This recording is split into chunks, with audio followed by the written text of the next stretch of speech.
I've been incredibly fortunate in my life for having a very strong, incredible father for my entire life, okay?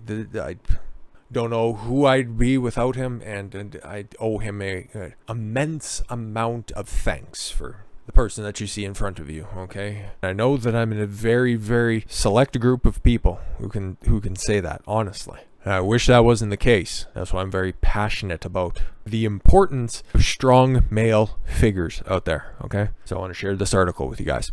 Manhood Lost and Found, Groups Growing Men from Boys. Yes, it's something that can only be done, okay? A young boy can only learn how to become a man from a man, okay? That's science. When he was 11, Terrell Blue's mom was in prison. His 3-year-old brother had just died, and his dad was in and out of jail.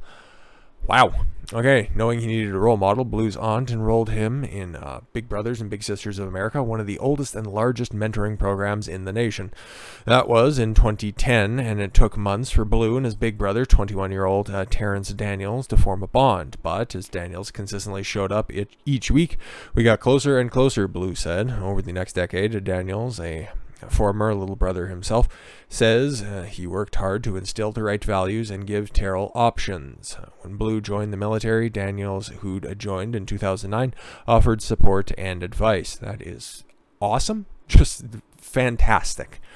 Daniels was named National Big Brother of the Year in 2017. The pair traveled to California together for the ceremony. When Blue suffered devastating family loss in 2018, who is left? Sorry, but yeah, well, Daniels was there to talk. Okay, now 23, Blue mentors his cousins, nephews, and nieces while working. That's a great story, by the way, but just emblematic of way too many families that are out there. Okay, but yes, while working, attending college classes, and managing a new multifamily project he just bought. Or property, sorry. Wow. Yo, big ups to Big Brother Terrence Davis. You really took somebody who had every reason to fail in life and turned him into a success story.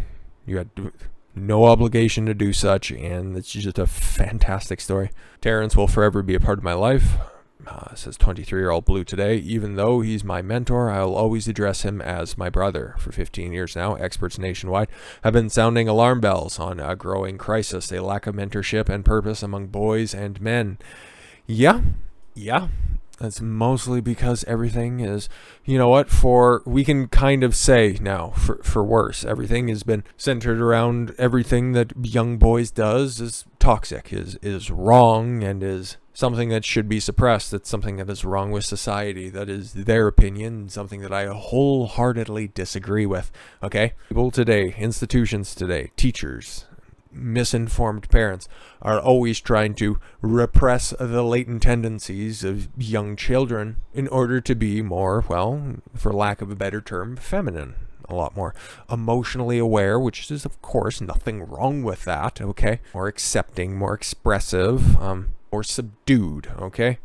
Now, it'd be much more of a topic for maybe the main channel, but there are differences. This is where we're going to take this one. There are differences between the sexes, okay? Obviously, I think we're all rational human beings here, and we can all understand that. Women and females are predisposed to a certain type of characteristics, and men are predisposed to other personality characteristics. So there's going to be shades, and there's going to be differences, and there's going to be some crossover between the two, but there are two distinct and two individual groups of traits that can only be taught by mentors of the same sex to the future generations. And that is something that is significantly lacking on the male side of the aisle, as there's been more of a push to repress masculinity and embrace femininity. Okay? Anyone who has their eyes open can look around and say that men are confused about what it means to be a man, says Jason Craig, founder of Catholic male mentorship outdoor adventure program called Fraternus. Contributing factors include everything from absentee dads, to drugs and smartphones. Same thing, okay, but the end result remains the same. Boys today are increasingly losing their way. Secular and religious groups nationwide have begun taking note and building boys-centric programs that emphasize accountability, community, a vision for the future, and most of all, male role models. That's awesome. As with Blue and Daniels, the notion of brotherhood is a powerful draw for many boys and men. Don't have a father. Whoops. I'm sorry. Don't have a brother. Consider Rashid. Okay. A young man who dealt drugs and was struggling after his father was murdered. Common story.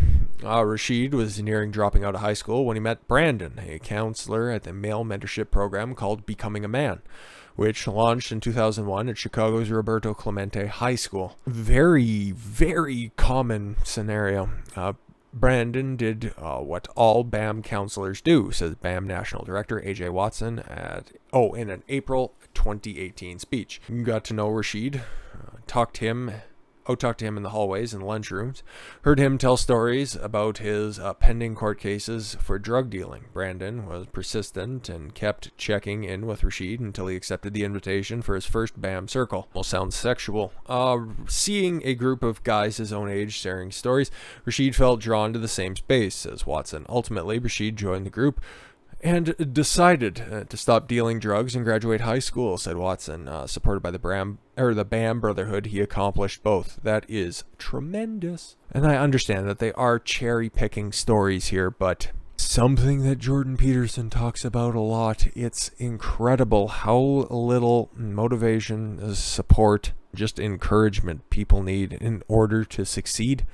And it's very rare in today's society. There's also boys like Lorenzo Cooper, a young man who entered Ashanti Branch's Oakland, California-based Ever Forward Club at age 11. Branch, an engineer turned teacher in San Lorenzo, California, founded the male mentoring program in 2004.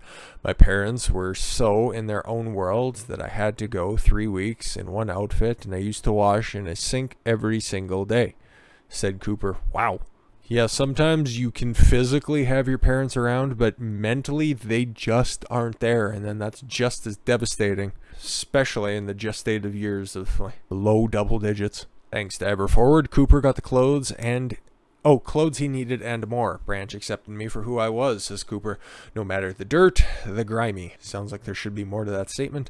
When Branch took Cooper and other teens on their first trip outside Oakland, they visited a college campus and spent time at the ocean, an experience that brought Cooper to tears. There's not many other clubs tending to the emotional needs of students, he says. Now they're just telling you what your emotions should be, and you need to respond in kind. Some boys, like James Johnson, needs help forming a clear vision of what it means to be a successful man. Let's get into this. Johnson says he had the privilege of being in the inaugural class of men, organized, respectful, and educated. More. It's kind of a contrived anagram, but okay, I like what you're about. Okay, just work a little bit harder than that. More is a district-wide Cincinnati public school program founded in 2008 that uses weekly meetings, community service, and other programming to teach boys everything from social skills to conflict resolution, time management, and college readiness. When he was asked to speak about his experience with the program, says Johnson, by video stream, I had to run and grab a tie that was given to us when we first started. I keep this tie because what it means, a great opportunity to be part of an organization that took so many first-generation individuals under their wings. I knew if you were part of more, you knew right from wrong, which success looked like. For many of us, we needed inspiration. We needed to know that success was possible and obtainable. Yeah, because some people have all the potential in the world, but if they never catch a break, if they never know how to properly navigate the avenues of society, all of that potential is just going to stay potential. It's not going to become realized outcomes. Other boys responded to programs that include an element of faith, like Focus Greek, a missionary-based Catholic outreach program for fraternity and sorority members at colleges nationwide. It includes Bible studies, community service, and mission trips. A lot of people get a lot of good stuff out of mission trips, okay? A lot of problem with individual churches and maybe the hierarchy and structure of them, but small enough groups centered around the actual tenets of faith and not the institution and the hierarchy and the hierarchical structure of the church, that's a lot more beneficial. There isn't a true grasp today of what it means to be a man and to lead and to sacrifice, says Connor McCauley, a University of Alabama Focus Greek campus missionary. But one man McCauley helped mentor noted that Focus Greek taught me how to be a man and how to live in excellence. It taught me how to respect women and grow in faith. Learn how to respect yourself first, and then the former will manifest itself nicely.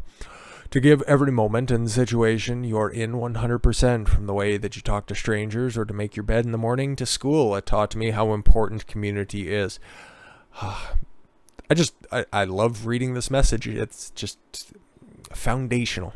In a video on the Fraternus website, Ryan, one of the group's captains, describes his own journey to manhood was closely intertwined with community and faith. After a life-changing injury, he says, I realized my whole life I wanted to be a real man, but I was never encouraged to look to Christ as the perfect model of manhood. Through his faith and participation in Fraternus, which includes mass alongside pig roast, tug of war, rafting, and bonfires. That sounds fun. He became friends with like-minded men and learned that real manhood involves using the strength that God has given you by receiving his love, and giving that gift as a gift to the world. And some tenets thereof, but okay. Trail Life also offers boys the opportunity to grow in faith with a side of adventure. Launched in 2013 after CEO Mark Hancock and 50 others noticed that Boy Scouts were abandoning some of its more traditional values. Yeah, like becoming the Them Scouts. Trail Life is a church and value-based, boy-focused mentoring and discipleship journey, that includes service, outdoor activities, and summer adventures. The boys age range from kindergarten through the 12th grade. One of Hancock's favorite success stories is of a North Carolina boy who joined the program after his father was removed from the household suddenly. I think we know what that means, but another topic for another day. After the young man's first 15-mile hike with Trail Life, he told Hancock, the first day I was so sore, the second day I thought I was going to die, the fourth day I stood on that summit and I realized I can do difficult things. That hits different, and that is so awesome. Oh my gosh. The boy's mom called the experience pure gold, says Hancock, noting that it taught her son that there are hard things in life and that you get through it and you don't quit. Thanks, Mom. Ultimately, says BAM's A.J. Watson, the right intervention at the right time in the right place by the right people can have a transformative impact on boys and young men. Maybe most important of all, he adds, is understanding that it is not too late for Rashid or the young men of Chicago or Boston or of this country. They just need a chance to grow and someone to guide the way. Yup. Don't be looking to popular culture for your idols that are out there. They are few and far between, okay? There are good stand-up individuals in your own community. If you are, in fact, lacking a father, if you are, in fact, lacking a role model that is easily accessible to you, or if you live in a remote country, that's like a country and a county at the same time. If you live in a remote area, there's this wonderful thing called the internet, and you can punch it up and you can find some inspirational people that are out there. Just a few that are off the top of my head that I can just look over to my bookcase and I can assess and know 100% of my being. I can wholeheartedly recommend Jordan Peterson, obviously, Jocko Willink, David Goggins, if you're a little bit more extreme, and I wholeheartedly recommend that as well. Tim Grover, along that same line. Timothy Ferris is very good as well, and he has a whole host of interesting topics that he does cover. I have several of his works, Gad Sad, and then even just some ancient writings, all of the old Stoics that are out there, Marcus Aurelius, Seneca, Epictetus. They all talk about personal responsibility, extreme ownership in Jocko Willnick's case. Being a man is about finding the biggest burden that you can take on willingly and seeing it through to the end. Seeing how much you can accomplish, and then the next time that it is time to pick up another task, to pick up another responsibility, maybe it's a little bit larger. Maybe you grow because of it. Life is an ever-evolving set of events. You might not always be in control of what those events are, but you are always in control of how you respond to them and grow because of them. With that said, I thank you all very much for the gift of your time. I've been Don Consuelo. I want you to follow your gut and get after it. Take care, everyone.